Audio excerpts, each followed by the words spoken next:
Hey guys, welcome back to TechMan. Today, let me show you how to delete trading account from cTrader. I opened cTrader the other day to clean up some old accounts, and I noticed I still had a demo account sitting there that I wasn't even using anymore. So if we want to delete a trading account, it's actually pretty straightforward. From the homepage, I'll tap on the menu icon on the left side, then went into settings, which is usually right next to your name and email. After that, I scroll all the way down until I found the delete account option. Inside that section, you see a list of your trading accounts, including demo or live ones. I select the one I wanted to remove. I'll tap on the trash icon and then confirm the action. Once you hit accept, the account gets deleted right away.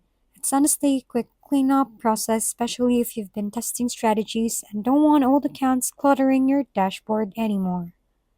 If we've been helpful, kindly give us a thumbs up and don't forget to hit the subscribe and bell button for more contents.